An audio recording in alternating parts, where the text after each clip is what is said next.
Tentang kontrak perkuliahan yang akan nantinya kita jalani selama 1 semester ke depan. Sama seperti sebelumnya, itu dibagi beberapa presentasi.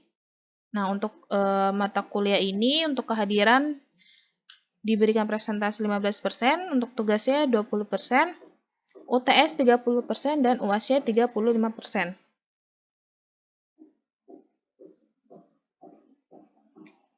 Oke.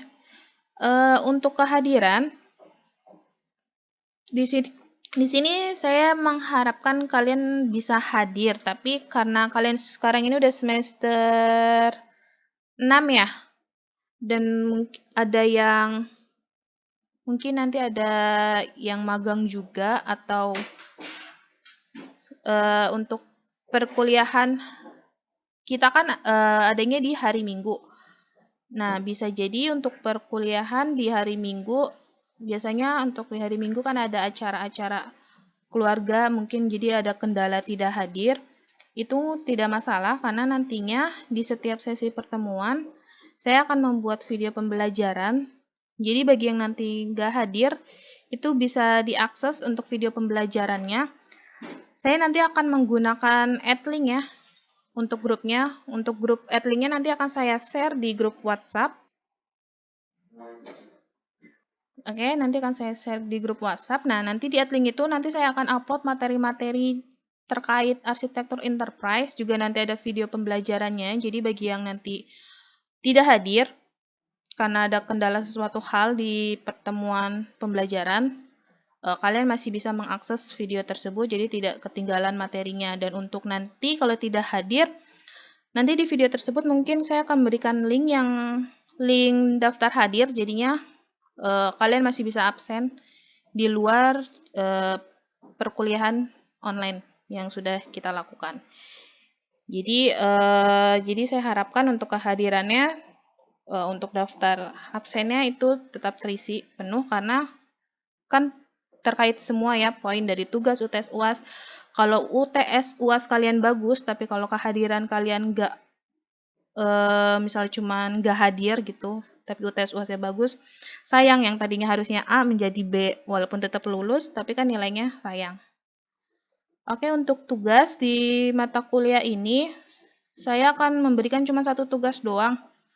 Nantinya akan dikumpulkan itu seminggu sebelum UAS. Dan tugasnya apa nanti baru saya akan kasih tahu di pertemuan ketiga. Oke, untuk UTS, UAS, tipenya nanti sama, mungkin kalian akan mengerjakan sebuah kayak studi kasus kayak gitu, tapi nanti kalau kalian selalu mengikuti materi yang diajarkan, nanti pasti bisa paham studi kasusnya seperti apa. Oke, untuk kontrak perkuliahan, ada yang mau ditanyakan sebelum kita bahas selanjutnya? Kalau tidak ada, kita lanjut. Nah, untuk arsitektur enterprise sendiri, itu merupakan mata kuliah yang mempelajari kerangka kerja arsitektur yang merupakan rancang bangun, penyelesaian antara aspek bisnis, sistem informasi, dan teknologi di sebuah perusahaan untuk mencapai tujuannya. Tujuannya apa sih dari mata kuliah ini? Tujuan dari mata kuliah ini tuh untuk kalian biar mampu menjelaskan konsep dari arsitektur enterprise itu seperti apa, misalnya kayak metode yang nantinya dipakai itu apa, framework yang digunakan itu seperti apa, dan dasar pendekatan arsitektur enterprise-nya itu seperti apa. Oke, untuk materi yang akan dibahas di pertemuan hari ini ada 3, yaitu ada tentang IT planning, tentang arsitektur enterprise itu sendiri, dan nanti akan dijelaskan secara umum terlebih dahulu apa sih yang dimaksud dengan TOGAF di dalam arsitektur enterprise. Oke, kita masuk ke IT planning, yaitu IE Based IT Master Plan. Jadi apa itu master plan? Master plan sendiri itu adalah perumusan rancangan TI organisasi secara keseluruhan yang meliputi lintas bagian. Jadi maksudnya lintas bagian ini dia itu meliputi informasinya apa, aplikasi yang dipakai apa, dan infrastruktur yang digunakan nantinya apa. Master plan sendiri juga gunanya untuk merumuskan rencana implementasi untuk merealisasikan rancangan TI organisasi. Lalu apa bedanya dengan IE atau Enterprise Architecture? IE sendiri itu adalah rancangannya TI organisasi yang berpangkal dari rancangan proses bisnis ke kebutuhan dan penyediaan informasi ke sistem aplikasi penyedia dan pengolah informasi hingga infrastruktur teknologi. Jadi IE itu merupakan rancangannya. Jadi sebelum kita membuat rancangan, kita ada baiknya untuk membuat sebuah master plan terlebih dahulu, yaitu kita rumuskan dulu rancangannya agar kita bisa membuat sebuah rancangan enterprise architecture yang nantinya akan dipakai oleh suatu perusahaan untuk kesuksesan dari perusahaan tersebut. Lalu untuk perspektif dari arsitektur enterprise sendiri itu secara bertahap ada 3 lapisan. Ini yang dimaksud dengan TOGAF, yaitu ada arsitektur bisnis, arsitektur sistem informasi, dan arsitektur teknologi. Untuk arsitektur sistem informasi itu ada nanti arsitektur aplikasi, yaitu misalnya aplikasi apa sih nanti yang digunakan untuk mengolah data menjadi sebuah informasi. Terus nanti juga ada arsitektur data, yaitu nanti data-data apa saja sih yang akan kita kelola menjadi sebuah informasi seperti itu. Nah, selanjutnya ada arsitektur teknologi, yaitu teknologi apa nantinya yang kita akan gunakan untuk merancang sebuah arsitektur dalam sebuah perusahaan. Oke, untuk skop arsitektur enterprise sendiri itu mencakup organisasi secara utuh, bukan departemental, yaitu diturunkan dari strategi organisasi secara keseluruhan. Jadi, dalam membuat sebuah arsitektur enterprise, namanya juga enterprise ya, dalam suatu perusahaan kan tidak hanya memiliki satu divisi saja, banyak divisi, misalnya kayak ada divisi keuangan atau divisi marketing, divisi IT, divisi HR. Nah, ketika kita ingin membuat sebuah arsitektur nantinya, kita tidak hanya membuat per divisi saja, tapi kita harus mencakup keseluruhan dari semua divisi yang ada di perusahaan tersebut. Kenapa seperti itu? Karena agar nantinya datanya itu yang kita perhatikan bisa kompatibilitas atau nanti setidaknya interoperabilitas antara komponen-komponen lintas unit organisasi. Jadi antar divisi-divisinya itu saling terkait. Jadi kita nggak bisa membuat salah satunya saja divisi. Nanti kita membuat arsitektur enterprise cuman mau bagian HR-nya saja, itu tidak bisa. Karena kan setiap divisi di dalam sebuah perusahaan itu saling terkait. Nah, untuk fungsinya juga lingkup EA ini yaitu untuk mengoptimasi utilitas dengan meminimasi duplikasi melalui penggunaan bersama atau sharing komponen-komponen TI lintas unit organisasi. Jadi mungkin semacam kenapa kita dibuat arsitektur enterprise, misalnya ada sebuah perusahaan yang masih menyimpan data itu melalui masih sharing data di client server. Biasanya itu sangat riskan ya, karena biasanya kalau masih menyimpan sharing data di client server kan data yang diedit nanti ketika nanti diedit oleh yang lain gitu, nanti datanya itu akan jadi duplikasi. Nah, maka lebih baiknya lagi kalau nantinya seandainya perusahaan itu memiliki sistem lama seperti itu, kita ubah ke sistem baru dengan melakukan penyimpanan misalnya melalui cloud storage atau penyimpanan cloud, biasanya itu yang lebih aman. Oke, untuk konsep EA sendiri itu di dalam praktek bisnis untuk saat ini itu sangat terintegrasi antara bisnis dan TI-nya. Jadi hubungan antara bisnis dan TI itu sangat penting. Untuk saat ini pastinya semua perusahaan pasti selalu berhubungan dengan TI. Udah nggak ada tuh untuk perusahaan yang nggak sama sekali menyentuh yang namanya TI, itu nggak ada. Pasti setiap perusahaan membutuhkan yang namanya TI. secara umum ya untuk saat ini. Nah, hal ini berdampak pada perancangan ulang struktur organisasi, di mana proses bisnisnya juga nanti berkaitan aplikasi TI-nya dan infrastruktur teknisnya. Maka dari itu untuk TI, antara TI dan bisnis itu saling berhubungan. Untuk arsitektur yang diperlukan untuk mengelola kompleksitas organisasi atau sistem yang sangat besar, itu untuk menciptakan gambaran atau rancangan struktur organisasi, proses bisnisnya, dukungan aplikasi, dan infrastruktur teknis, sehingga kita perlu menjelaskan aspek dan domain yang berbeda serta hubungannya. Jadi, di dalam arsitektur sendiri itu adalah merupakan konsep dasar dari sebuah sistem dalam lingkungannya yang terletak pada elemen-elemennya, hubungannya, serta prinsip dari rancangan evolusi. Jadi, arsitektur sangat diperlukan ya untuk membuat atau menciptakan suatu sistem yang lebih baik di suatu perusahaan. Nah, untuk dalam konsep arsitektur enterprise sendiri itu ada beberapa kata yang sangat berkaitan, yang yang harus kita pahami. Itu ada beberapa kata kayak stakeholder, enterprise arsitektur. Nah, apa sih yang dimaksud dengan stakeholder itu sendiri? Mungkin sebagian dari kalian juga sudah tahu ya, stakeholder itu merupakan suatu atau seorang individu, kelompok, atau organisasi yang memiliki kepentingan atau ketertarikan dalam atau pertimbangan terhadap sebuah sistem.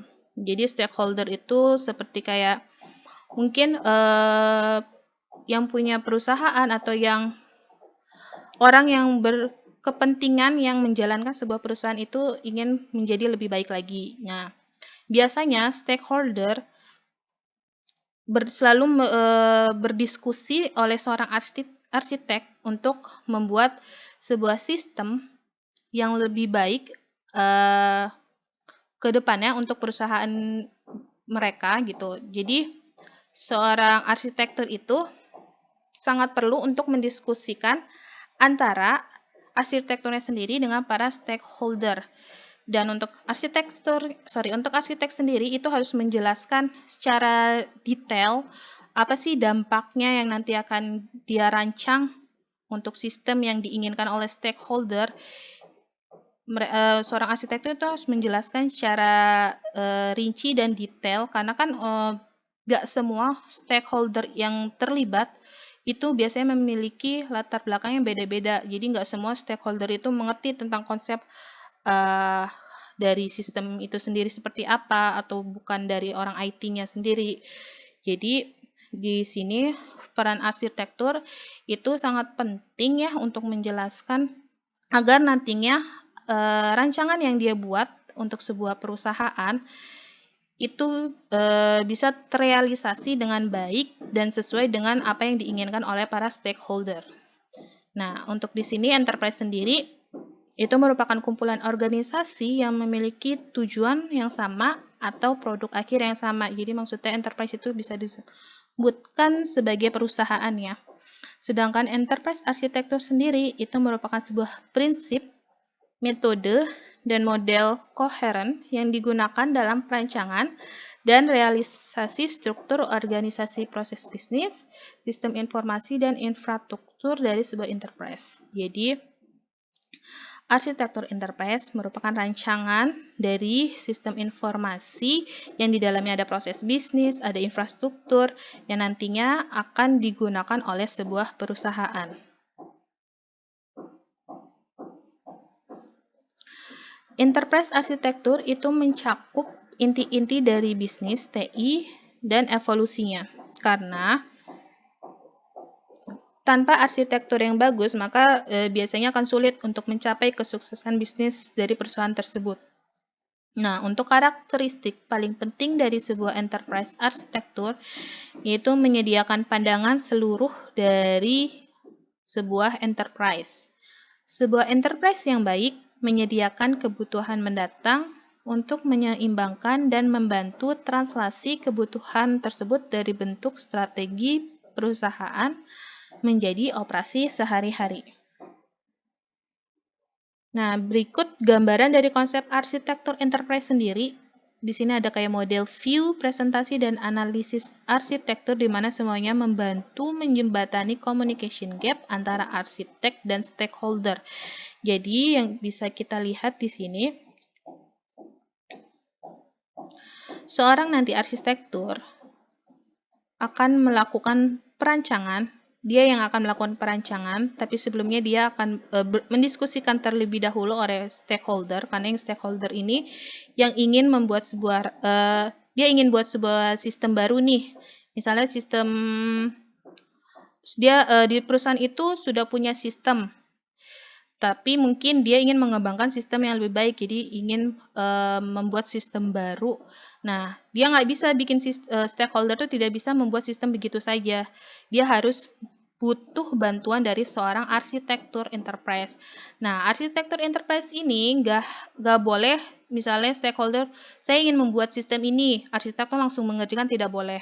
Dia harus membuat rancangan terlebih dahulu, membuat model-model apa sih yang nantinya akan dibuat yang bagus untuk sebuah perusahaan. Nah, dari model tersebut, dia nanti akan memperlihatkan kerangka atau rancangan tersebut oleh stakeholder. Nah, stakeholder nanti akan menganalisis bagus gak nih rancangan yang dibangun oleh seorang arsitektur. Biasanya akan terjadi timbal balik ya antara arsitek dan stakeholder. Biasanya gak mungkin dalam satu kali arsitek membuat rancangan bangun sistem informasi itu langsung diterima oleh stakeholder. Biasanya ada beberapa yang harus dilakukan analisis atau perbaikan sehingga dilakukan timbal balik atau tektok antara arsitek dan stakeholder. Setelah itu baru nanti kalau sudah fix antara arsitek dan stakeholder sudah setuju dengan sebuah rancang bangun yang dibuat, baru seorang arsitek nantinya memberikan sebuah rancangan tersebut oleh sebuah IT developer yang nantinya seorang IT developer tersebut yang akan membangun sistemnya sesuai dengan kerangka atau rancangan bangun dari arsitektur yang sudah dibuat. Seperti itu. Oke, apa sih proses dari arsitektur enterprise? Arsitektur sendiri itu merupakan sebuah proses atau sekaligus sebuah produk ya, di mana produk tersebut berfungsi untuk memandu manajer dalam merancang proses bisnis dan sistem developer dalam membangun aplikasi agar tetap berjalan dengan tujuan dan kebijakan bisnis yang sudah ditetapkan. Nah, dampak dari proses tersebut adalah lebih dari sekedar membuat produk arsitektur, antara kesadaran atau kewaspadaan stakeholder yang berkaitan dengan tujuan dan aliran informasi bisnis yang akan terlihat. Nah, di sini ada gambaran dari proses arsitektur, di mana untuk proses arsitektur sendiri itu terdiri dari langkah-langkah. Yang pertama itu yang tadi yang dibahas sebelumnya, seorang arsitektur harus membawa ide awal melalui tahap perancangan. Jadi dia merancang dulu dan implementasi menjadi sebuah sistem yang operasional yang nantinya akan mengubah atau menggantikan sistem yang sudah ada. Nah, dalam semua tahapan proses arsitektur, komunikasi yang jelas dengan atau antara stakeholder menjadi penting. Yang tadi sebelumnya sudah dibahas ya, jadi benar-benar sangat penting untuk komunikasi antara arsitektur dan stakeholder agar nantinya sistem yang akan dibuat itu sesuai dan sesuai apa yang diinginkan dan nantinya bisa terrealisasikan dengan baik dan membantu sebuah perusahaan itu berkembang menjadi lebih baik. Nah, yang di samping ini adalah gambaran dari arsitektur proses itu sendiri, di mana ada dibagi menjadi pertama dibawa dari idenya, lalu seorang arsitek itu nanti akan mendesain. Kalau desainnya sudah diterima oleh stakeholder, antara akan digunakan. Setelah digunakan, sistemnya dibuat dan nanti terakhir dilakukan manajemen dari sistem tersebut. Oke, faktor pendukung apa yang ada di dalam arsitektur enterprise? Untuk penyesuaian bisnis TI, itu dianggap sebagai instrumen penting untuk mewujudkan efektivitas organisasi.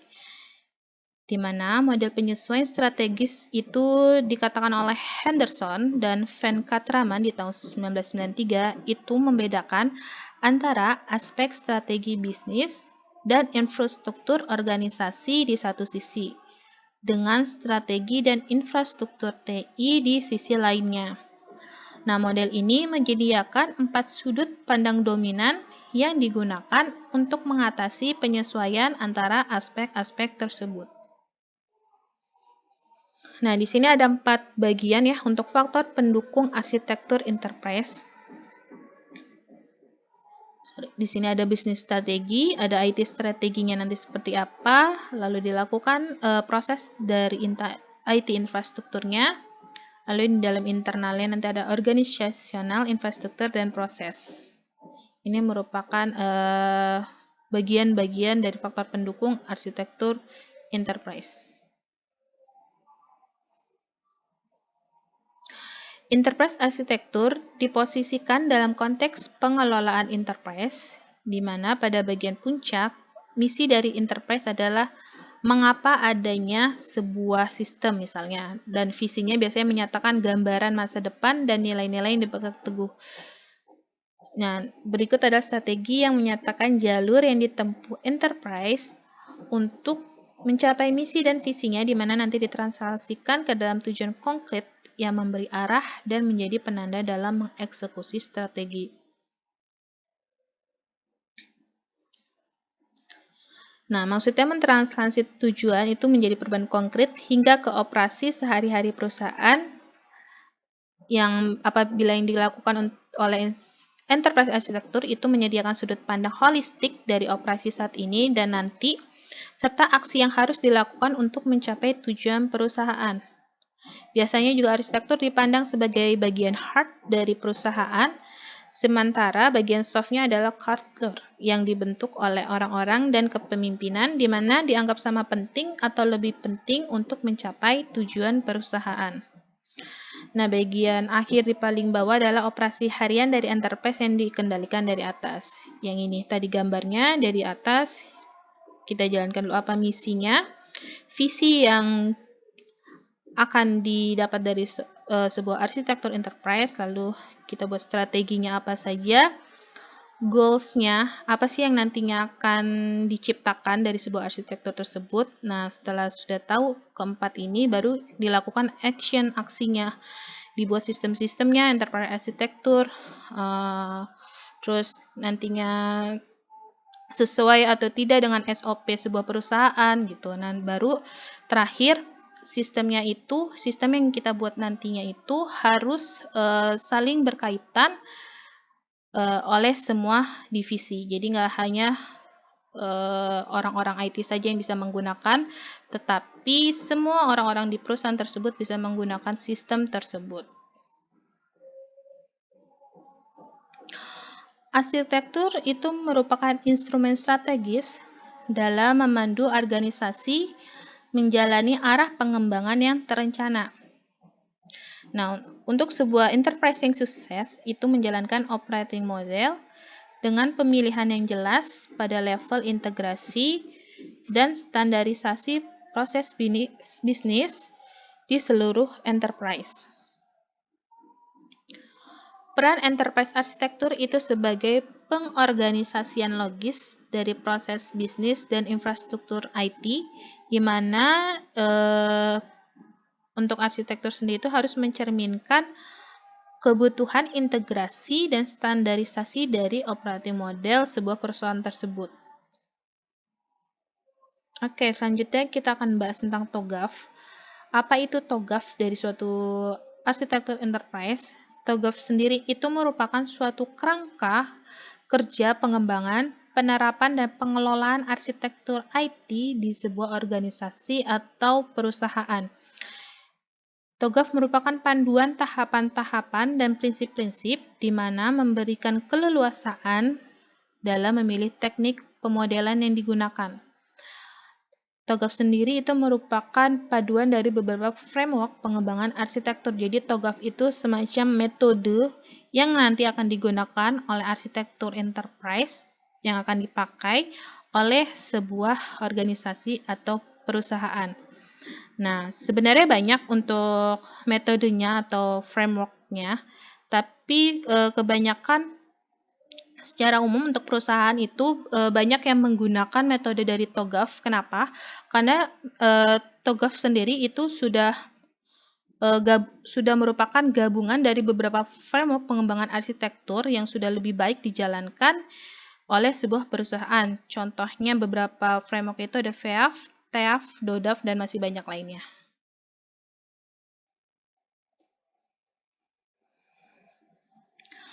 Oke, ini merupakan gambaran dari TOGAF framework itu sendiri ya.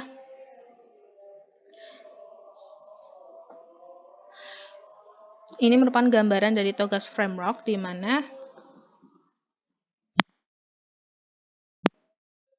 mana yang pertama itu diawali dari prelim, framework and principle. Ini merupakan seperti kayak landasan utama kalau kita mau membuat kerangka IT. Seperti itu.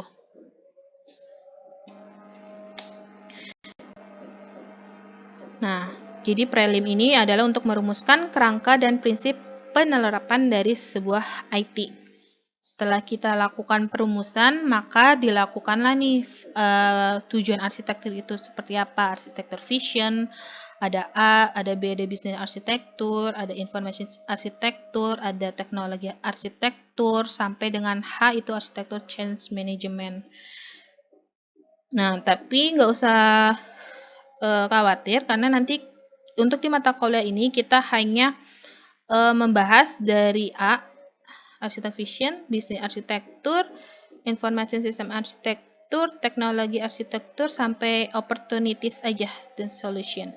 Jadi kita nanti hanya akan memfokuskan dari poin A sampai E saja untuk mata kuliah arsitektur enterprise ini.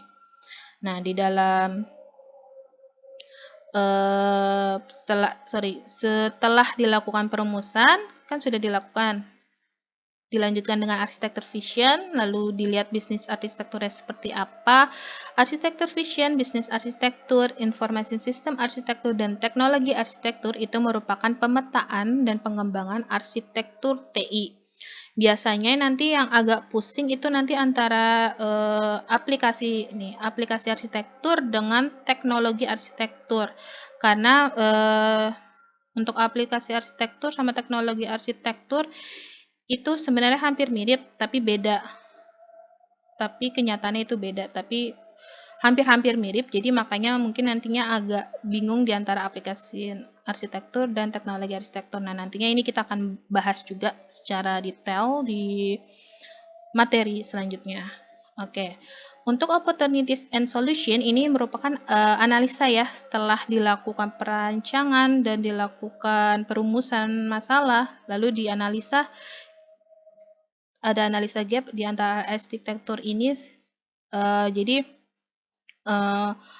apa sih yang nantinya akan terjadi jika kita membuat sebuah sistem, misalnya sistem yang baru, kita sudah ada sistem yang lama, kita ingin membuat sistem baru, dampaknya apa sih? Nah, itu yang dimaksud dengan opportunity dan solusinya. Misalnya ada dampak sesuatunya, nanti solusinya apa yang bakal kita lakuin gitu untuk membuat sistem baru itu lebih baik ke depannya daripada sistem yang lama. Nah, setelah melakukan opportunities and solution sudah kita lakukan, maka nantinya akan dilakukan perencanaan proses migrasi ke arsitektur baru atau ke sistem yang baru. Untuk migrasi sendiri itu sebenarnya prosesnya sangat panjang. Kalau di sebuah perusahaan sendiri itu hampir memakan beberapa bulan, malah hampir setahun. Contoh, saya pernah dulu bekerja sebagai sistem analis di salah satu divisi IT perbankan. Itu di sana disuruh membuat sistem baru. Nah, proses migrasinya itu hampir 1 tahunan baru benar-benar bisa memakai sistem itu secara menyeluruh. Kenapa? Karena untuk migrasi sendiri di dalam suatu perusahaan nggak bisa langsung sistemnya itu dipakai begitu saja, tapi kan banyak divisi-divisi yang berkaitan ya.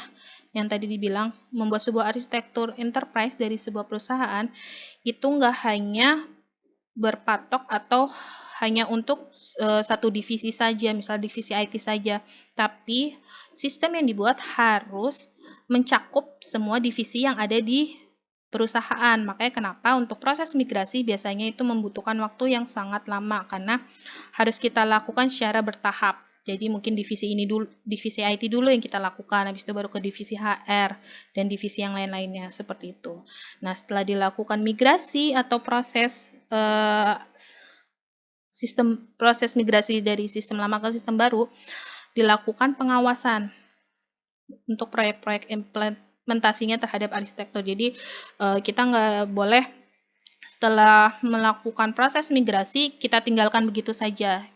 Kita harus mengawasi dulu nih, biasanya bakal ada defect apa nih ke depannya, apakah ada defect dari sistem yang sudah dibuat atau tidak.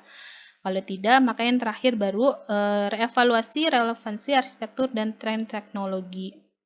Jadi dilakukan manajemen di pergantian manajemennya, misalnya kita sudah di perusahaan itu sudah ada manajemen yang lama, tapi ternyata karena adanya sistem yang baru harus ada pergantian nih manajemen atau perubahan sedikit manajemen, maka dibuatlah arsitektur change manajemennya agar untuk sistem baru yang sudah dibuat itu berjalan atau terrealisasi dengan baik di sebuah perusahaan.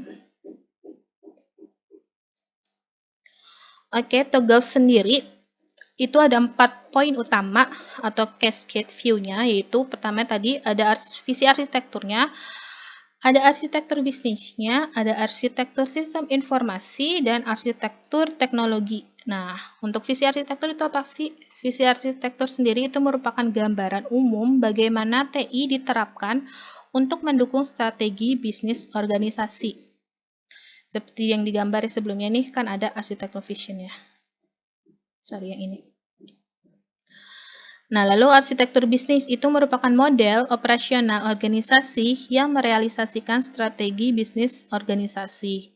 Lalu ada arsitektur sistem informasi, yaitu merupakan struktur aplikasi dan data yang dibutuhkan untuk menjalankan sebuah arsitektur bisnis organisasi.